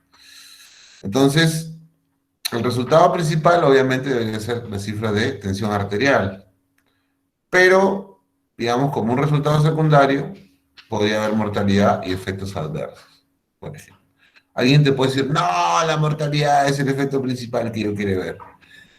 Eso es relativo, muchachos. Eso lo decía el equipo y lo fundamenta en el protocolo. Análisis de datos. ¿Es similar a un estudio de cohortes? No, no es similar. ¿Por qué? Porque en un estudio de cohorte existe confusión, a priori. Entonces hay que hacer un modelo de regresión. En cambio, en teoría, si la linearización ha estado bien hecha, lo tienes que analizar como un bivariado, ¿no? Pero ¿qué pasa si han habido pérdidas y han habido cambios en los grupos? Mm, Se perdió el balance inicial. Entonces hay una solución, ¿no? El análisis por intención de tratamiento y bueno, el otro, que es el que le gusta a la industria, el análisis por protocolo. Por protocolo son aquellos que se quedaron en el estudio y completaron todo el protocolo. Mientras que el análisis por intención de tratar son aquellos que fueron sorteados al inicio del tratamiento, aleatorizados, y son seguidos en el tiempo, ¿no? Obviamente va a haber pérdidas de seguimiento, y esas pérdidas van a distorsionar la aleatorización, si solamente considero los que se quedaron hasta el final. Entonces yo debo meter en mi análisis aquellos que no, que se perdieron de todas maneras, los tengo que incluir. ¿Cómo lo hago? Bueno, ahí hay técnicas, pues, ¿no? Eso es el análisis por intención a tratar. Generalmente te pones en el peor escenario, ¿no? Asumes que esas personas no hicieron un evento positivo, ¿no? Esa es una manera. Luego hay uno que es modificado. Cuando ustedes lean Modify Intention to Treat, es una trampa de la industria. Es casi como un por protocolo, ¿ya? Es una trampa que hacen ahí estadística, pero finalmente termina siendo como uno por protocolo. O sea, igual rompen la leterización. La idea no romper la leterización, o sea, que el balance se preserve hasta el final, para que el análisis sea así. Ahora, lo que no quiere decir que no lo pueda analizar como una cohorte. Y hago un modelo de regresión binomial negativa y calculo un riesgo relativo, o un modelo de Cox y calculo mi hazard ratio. No hay problema por eso. El tema es, digamos, ir y confesar que se tiene que de todas maneras usar este enfoque, que es la aproximación más pragmática en este caso, ¿no? Es analizar los datos con los participantes en el grupo en que fueron asignados en la letrización, aunque no cumplieran con el tratamiento o cambiaran de grupo, que también puede darse en algunas intervenciones, ¿no? ¿Ok? A veces puede ser que el participante no cumplió todo el tratamiento, no tuvo buena adherencia. No es que lo perdí, sino que no tuvo buena adherencia, no cumplió, bueno, ya, lo tienes que analizar igual. Llega hasta el final con él, mira el resultado y analízalo ahí, no lo quites. O puede ser que a veces también hay contaminación de grupos, ¿no? Estás haciendo una intervención y de alguna manera de repente algo nutricional o algún tipo de intervención educativa, qué sé yo, y se hace una contaminación, ¿no? Se entera el otro grupo que se está dando otra intervención diferente a la de ellos y comienzan a hacerla o comienzan a hacer cointervenciones. Entonces ahí se produce una contaminación, pero bueno, ya tienes que lidiar con eso, tienes que correr con eso y pragmáticamente preservar la utilización, ¿no? Esto es como tenemos que preservar la Constitución del 93 te mechan y se jalan los pelos y ya perdieron, pero bueno, ya algo así, ¿no? Entonces, la idea es preservar, ¿no? La secuencia de la televisión hasta el final, no romper la televisión, para que este modelo de análisis principal, de hecho de manera bivariada, en teoría no tenga sesgo o tenga bajo riesgo de sesgo. El problema de esto es que puede infraestimar el tratamiento, ¿verdad? Porque estás corriendo con ese pasivo de que el paciente no cumplió el tratamiento o se cambió de grupo o hubieron cointervenciones. Acerca la evaluación a las condiciones habituales. Sí, también lo acerca al tema que les mencionaba de la efectividad, que tiene que ver mucho con la adherencia y la conducta de las personas. Y lo más importante, que preserva los beneficios de la atención, o sea, la confusión. Acuérdense que hay confusores no medidos, que están balanceados, hay fuerzas ocultas, hay fuerzas ocultas atrás que quieren que yo no sea presidente. Ya, igual, ¿no? Hay confusores atrás no medidos que pueden haber sido anulados en el momento de la detención y que si yo la rompo, no sé qué va a pasar. Entonces, tengo que preservarlo. Muy bien. Y lo otro, lo más fácil, la aplicación aplicativa, ¿no? Aproximación explicativa es simplemente aquellos que sí cumplieron el protocolo, ¿no? Todos los que cumplieron totalmente. Los que no tenían adherencia, fuera. Los que se acabaron en otro grupo, chao, ¿no? Entonces, puede concluir a resultados erróneos por el tema de confusión. Entonces, ¿qué medidas de asociación clásicamente se pueden encontrar en ensayos clínicos? No, no, hay más, de hecho, ¿no? En realidad todas, ¿no? El riesgo relativo, ¿no? Que es lo más clásico, que es lo que, digamos, se ve mucho. Oxford Rate también, aunque me miren raro y digan, doctor, pero si eso es regresión logística, generalmente es en casos y controles. Sí, pero antes los paquetes computacionales no podían calcular los intervalos de confianza, por ejemplo, para los riesgos relativos, o de repente si querían hacer algunos análisis ajustando por algunas variables, no se podía. Lo que se hacía era convertir el OR luego a RR, ¿no? O se dejaba en OR, ¿no? Se asumía que el OR era equivalente al RR. Ahora, si yo incluso tengo densidades de incidencia, o sea, no trabajo con la incidencia acumulada, ¿no? Sino con la densidad de incidencia, o sea, con la razón de tasas puedo tener la razón de tasas de incidencia, o también puedo calcular el hazard ratio, ¿no? Es otra medida de asociación. Y también, ¿no? Y acá estamos hablando de variables categóricas dicotómicas, o outcomes o desenlaces categóricos dicotómicos, ¿no? Estar vivo, estar muerto, tener infarto, sí, no, o terminar en metilación mecánica, sí o no, hacer enfermedad severa por COVID-19, sí o no. No es, porque así funcionan esos indicadores. Pero también podría tener un desenlace como en ese ensayo clínico que les comenté de la suplementación con hierro zinc contra leche nada más sin fortificar, ¿no? Ahí tenemos una variable numérica, entonces ahí podemos tener otro resultado que se llama diferencia de medias, ¿no? Ahora, hay un problema con el riesgo relativo. Miren, ¿qué pasa si, digamos, ya suponiendo que estoy viendo un ensayo clínico donde quiero evaluar, por ejemplo, estoy evaluando aspirina contra clopidogrel y el evento es stroke, ¿no? O segundo, o en un primer evento coronario, quiero administrar ácido salicílico contra clopidogrel para evitar un segundo evento coronario, que puede ser stroke o puede ser infarto, ya, para que no se peleen. Ok, entonces, ¿qué quiere decir este riesgo relativo? Así, a solas, calato, así, sin mirar las proporciones. Quiere decir que hay el doble de riesgo, ¿ok? De tener perdón, hay una disminución del doble o se previene 2 veces el riesgo de padecer un evento coronario cuando se administra, ya yo soy hincha de la aspirina, cuando se administra aspirina comparado con clopidogrel, ¿no? Ahora, ¿cuál es el problema acá? Que si ustedes, eh, no, en realidad estoy diciendo mal el ejemplo. Esto es un ejemplo más por una corte, porque en realidad los riesgos relativos en este tipo de análisis generalmente son menores a uno. Entonces, miremoslo al revés, ¿no? Pensemos que es 0,5, ¿no? Que reduce la probabilidad de stroke o de IMA en 50%, ¿ya? Voy a cambiar el ejemplo. Igual, si yo lo miro abajo, ¿no? Y lo calculo, dividiendo 10 entre 20 o 1 entre 2, también obtengo 0,5, ¿no? 0,5. O sea, lo voy a cambiar. Esto sería casi 0,5, ¿no?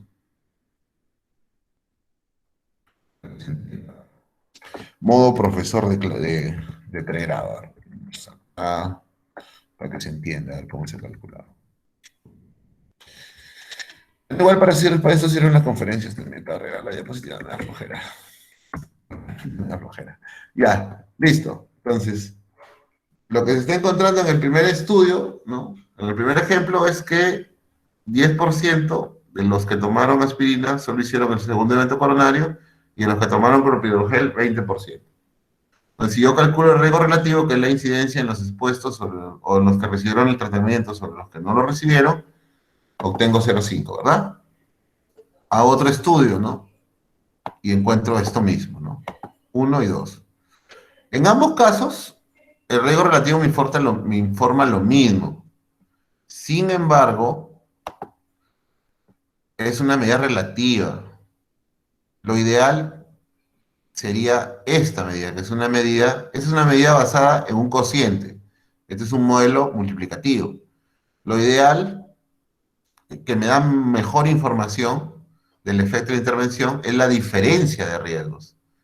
Miren, por ejemplo, ¿en cuánto disminuye el riesgo la intervención? En 10%. Mientras que acá disminuye el riesgo en solamente 1%.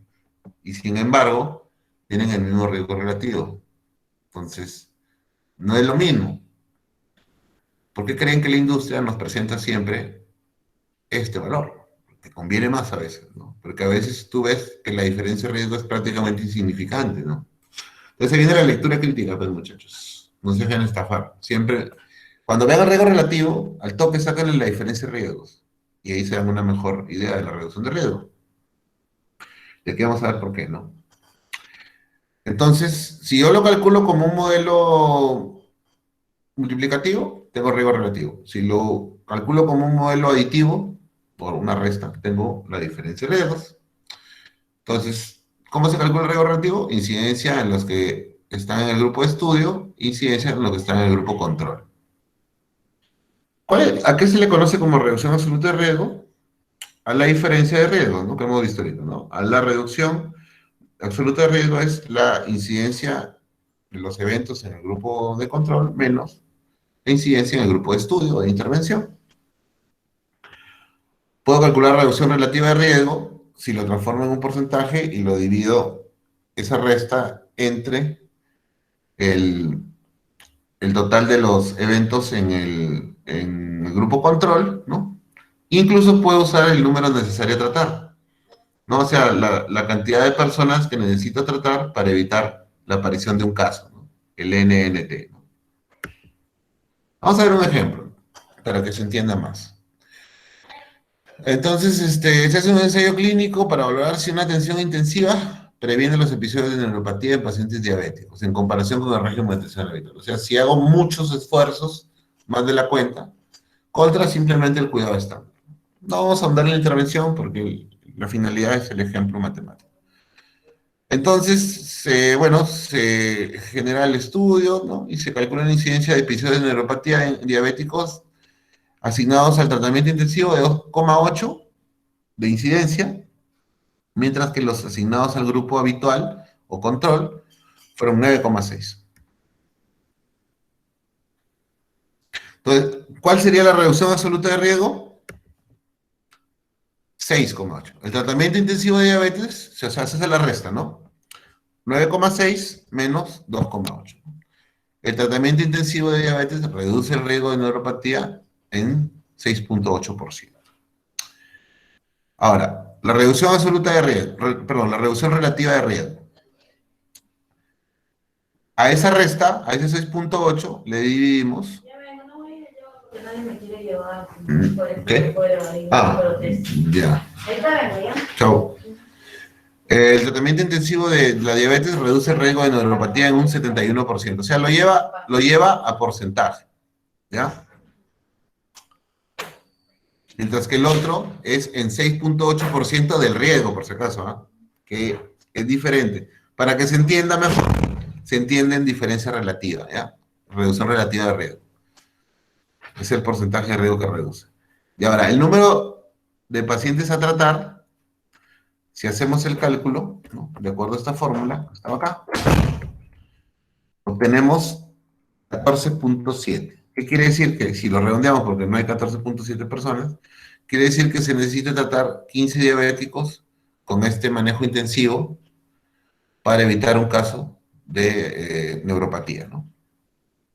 Entonces, de esta forma tengo indicadores que me permiten tener una mejor visión de la magnitud de la intervención, ¿no? Sino que lo que pasa es que a veces nos quedamos solamente con el riesgo relativo que nos reportan los investigadores. Entonces, la chamba es de la lectura crítica es calcular estos. Nunca se los van a poner, los tienen que calcular ustedes. Limitaciones y ventajas. Pues, ya, sí, se va a pasar el tiempo. A ver, bueno, ya hemos dicho un poco esto, ¿no? Que son relativamente caros, ya hablamos de inscribir el protocolo en el REPEC, ¿no? De pasar por INS, si quieres un consejo clínico acá, ¿no? De pagar una póliza de seguros, y de todo el tiempo que implica, todo el aparato que tiene que haber, ¿no?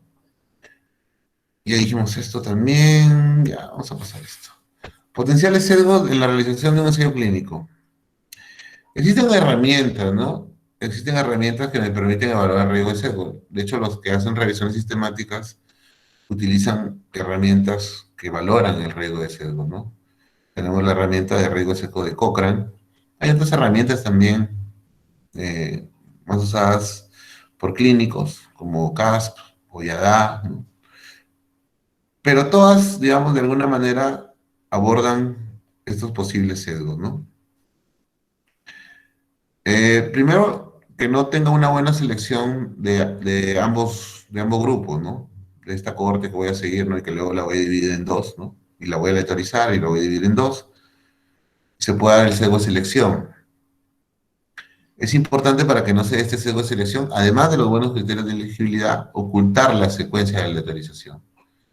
Es decir, se tiene que hacer por un tercero, se tiene que hacer a través de un sistema computarizado, a través de una central telefónica, y en donde incluso, digamos, donde un tercero maneje todo este proceso de aleatorización que no esté involucrado en el estudio. De esa manera se preserva la secuencia de aleatorización y no se sabe quién está yendo a un grupo y quién está yendo al otro. Además, ni siquiera los pacientes, o sea, nadie debe saber eso, ¿no? De hecho, eso se guarda en un lugar secreto y ya luego, obviamente, cuando acaba el estudio, se dan unos códigos, ¿no? Y obviamente luego cuando se termina el estudio, se da la censura administrativa y se procede a abrir el ciego, ¿no? Entonces, ya al momento de que se está aplicando la intervención, también podría haber un sesgo, ¿no? Debido a las cointervenciones que pueden tener los pacientes, o también debido a que podría haber, digamos, algún favorecimiento de los investigadores, ¿no? Debido a que se conoce quiénes están en el grupo de tratamiento y en el grupo de intervención.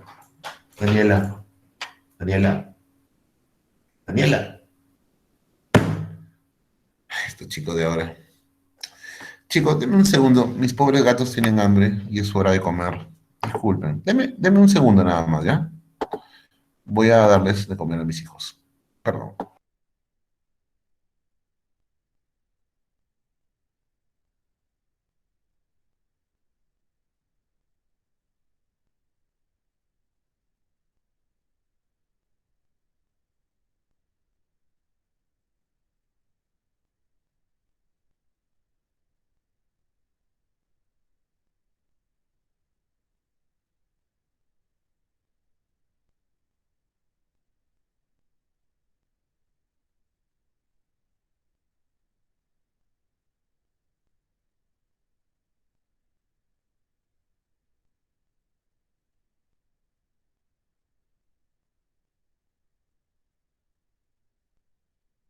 Ya, mil perdones, pero iban a comenzar a hacer bulla y hasta quejarse. Ya.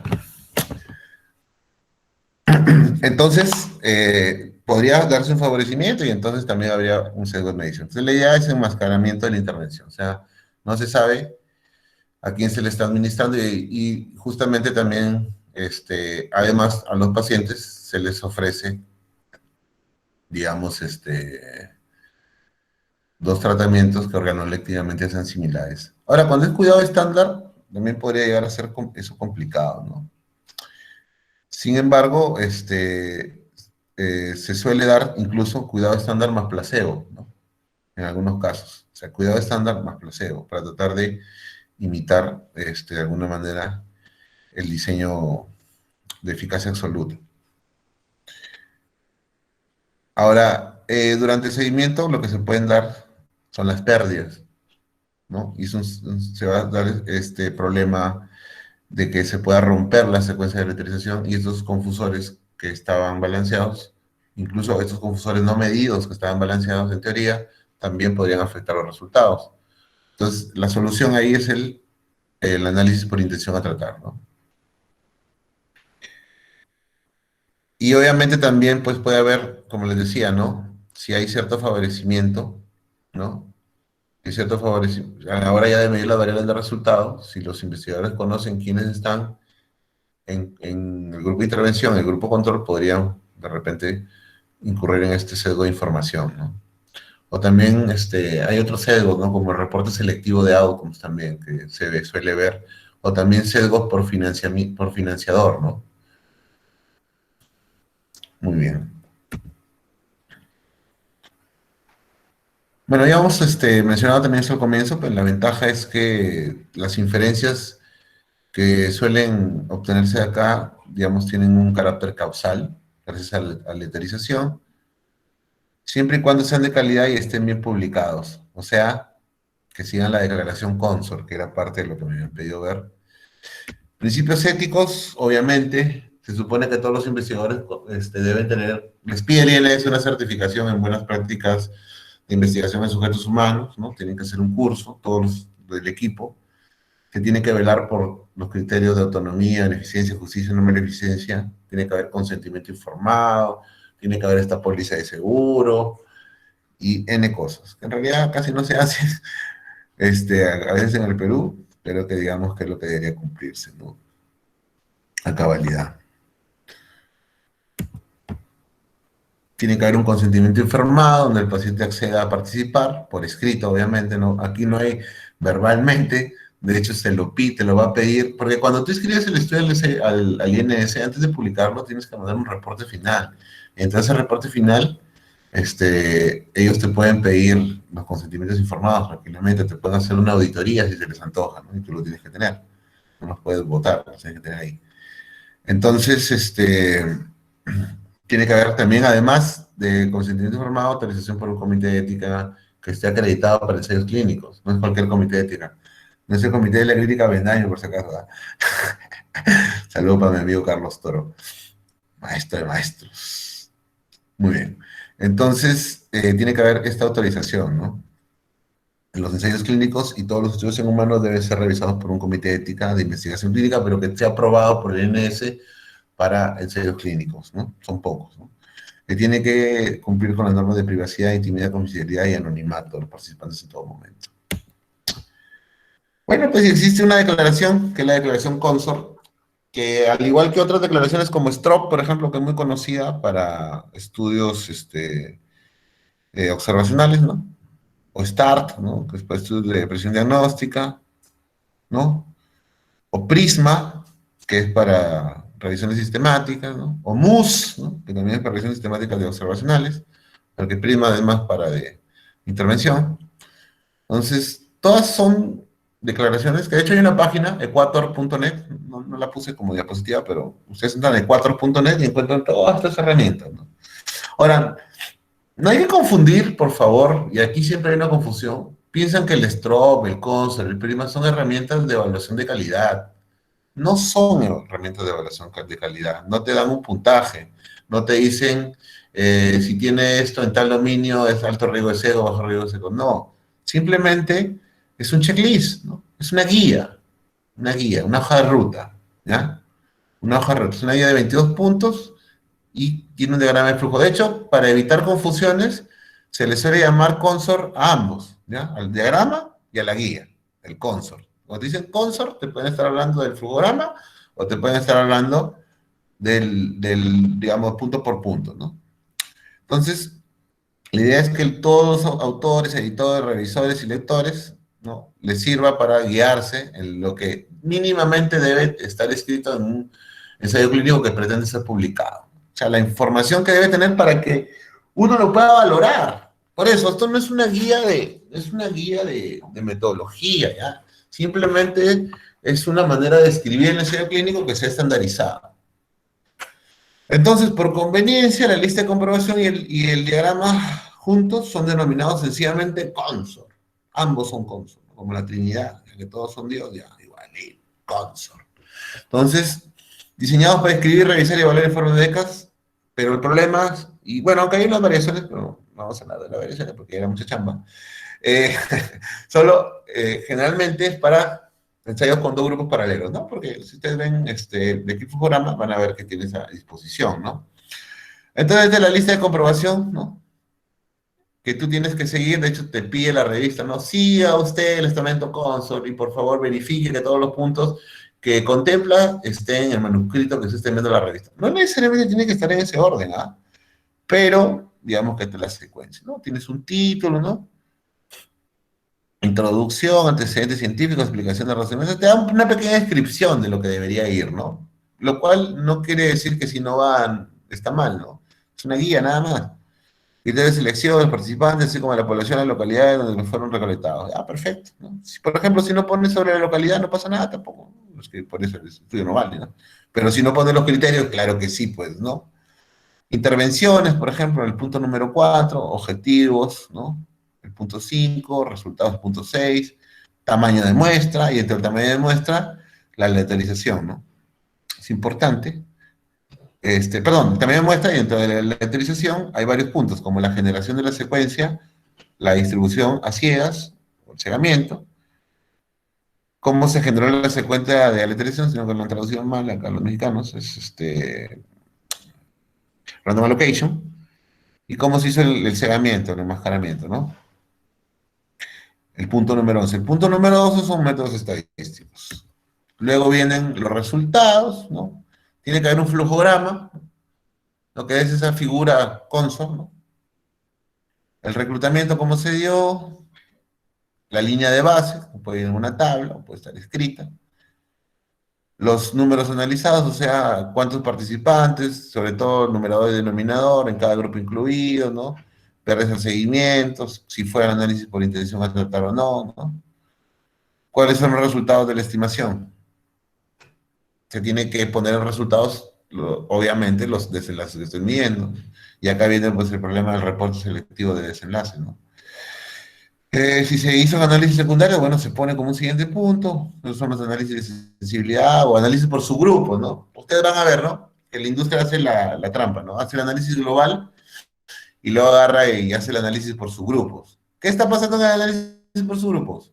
Está pasando lo mismo que pasa en las tareas de seguimiento. Se está rompiendo la aleatorización.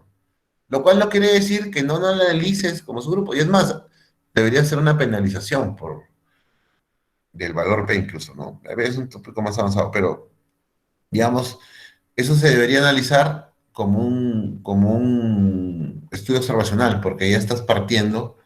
Por ejemplo, dicen, vamos a analizar el subgrupo de postmenopáusicas, premenopáusicas, ¿no? Y ven que en forma general el estudio no funciona, ¿no? A nivel general, pero cuando ven en ese grupo, ¡pum! Le salió. ¡Ah! Y todos felices, ¿no? Y se agarran de ahí y todo el paper gira ahí, ¿no? Cuando lo que nos está diciendo eso es que eso es un bivariado y una confusión, ¿no? Un terraplanista. Entonces, lo cual no quiere decir que no lo analices como un observacional con un modelo de regresión, probablemente un binomial negativo, y ajustas por las otras variables de confusión.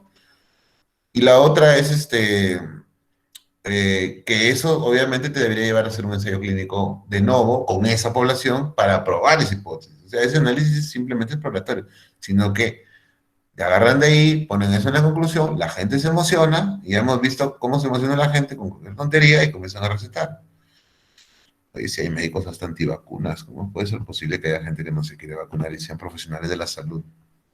Dios mío, ¿dónde estamos? Y luego hay que reportar siempre los efectos adversos, algo que a veces no hacen los ensayos clínicos, no reportan los efectos adversos, porque no los miden por último, ¿no?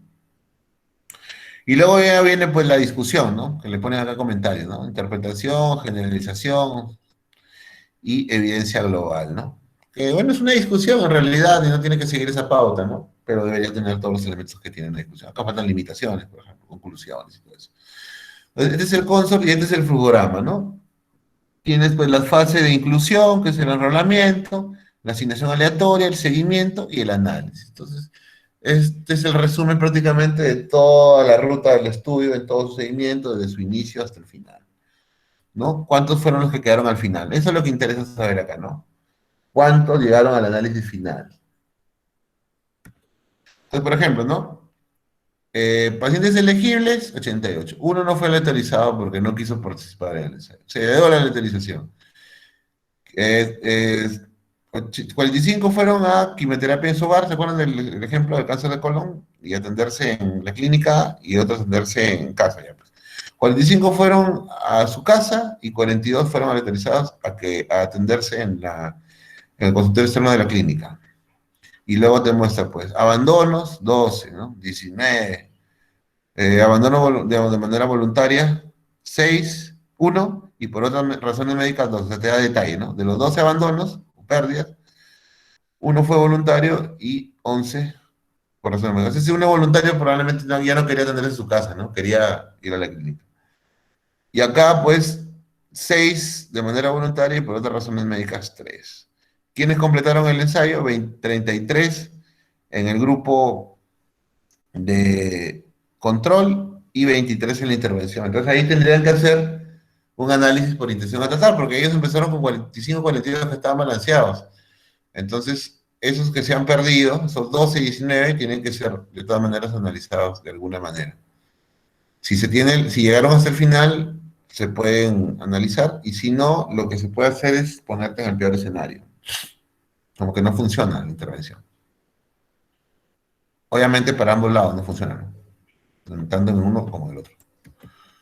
Muy bien, esa era la última y bueno, quiero aprovechar a decir que, bueno, por motivos de tiempo, ya no voy a poder dar ese tipo de charlas a los estudiantes. Lamentablemente, pues una universidad ha comprado mi tiempo y me ha puesto en 3 maestrías, lo cual prácticamente con la carga de UPC y la carga de investigador en UCIL ya me imposibilitan estas actividades. Más bien, esta es la última que voy a dar este año. Les agradezco mucho la invitación. No se pongan tristes. De repente me agarra la locura y por ahí hago algo, ¿no? Yo mismo, así, o hago mi en vivo, no sé. Pero de todas maneras, nos vemos. Los invito a la tercera estancia de investigación epidemiológica de la Universidad San Ignacio de Loyola, la cual tengo el agrado de coordinar, de dirigir, en donde pues vamos a ofrecer un entrenamiento de 3 semanas, del 10 de enero al 29 de enero del próximo año, y bueno, pues va a haber un proceso de admisión que se va a iniciar en el mes de finales de agosto, inicio de septiembre probablemente, ¿no? Y nada, pues los invitamos a que puedan estar con nosotros, conocer un poco más de lo que hacemos, de las líneas de investigación que hacen los otros integrantes de la universidad, que ustedes ya lo deben conocer, que son parte del comité científico, muchos de esos IMED. Bueno, yo era parte, ya no estoy tampoco, pero igual sigue el apoyo. Así que, nada, estamos para contestar las preguntas que quieran y de nuevo, muchas gracias por la oportunidad y por el interés que tienen en la investigación. Gracias. Muchas gracias, doctor, por la excelente ponencia. Compañeros, ¿pueden escribir sus dudas en el chat? Doctor, voy a leer una pregunta que aquí escribió Diana Tasaico. Doctor, en el caso como lo ocurrido con las vacunas y placebos, ¿el enmascaramiento se vio afectado o cómo se aclara la situación sin revelar los datos? Ya que varios... No, para el caso de las vacunas, en los estudios, digamos, de alguna manera hechos, bien hechos, se usa un placebo. Lo que pasa es que las vacunas tienen un carrier, ¿ya? El carrier es lo que transporta la sustancia activa. Entonces, lo que se suele usar como placebo es el carrier, ¿ya? No con el principio activo, sino solamente el transportador. Entonces, digamos que ni los pacientes saben quién recibió vacuna, ni los investigadores saben quién recibió la vacuna. O sea, quién tenía el principio activo y quién tenía el carrier. O sea que no había problema en los ensayos de coronavirus. Los ensayos de vacunas, se tiene mucha experiencia haciendo eso de años y la metodología ya está bien ya plantada. Entonces sí, no se ha hecho carrier. De hecho, uno de mis mentoreados, Diego Urrunaga, participó en el ensayo acá de Cayetano, pero en el Frustro. Y a él, cuando ya le abrieron el ciego, le había tocado placebo. Así que le tocó su carrera, ¿no? Ya lo vacunaron, pues, ¿no? El médico. Bueno, ¿otra pregunta?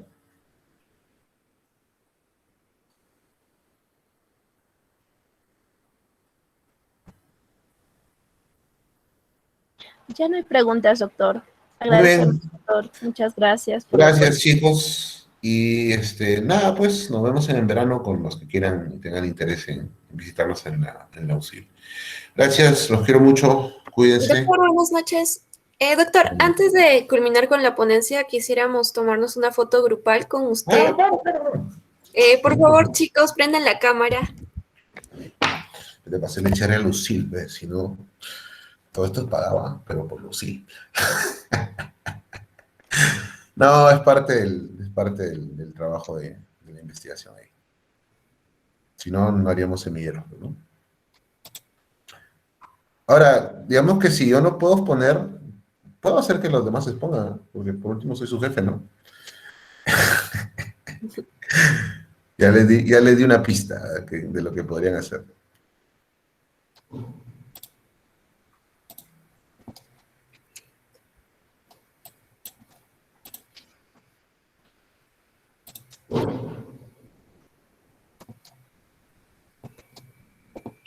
A ver, doctor, esperamos un minuto más a que se animen ¿Ya? a que prendan la cámara. Creo que todavía no se animan. Es con este cacharro todo deteriorado y me animo a prender mi cámara. Ustedes que están jovencitos, piel lozana.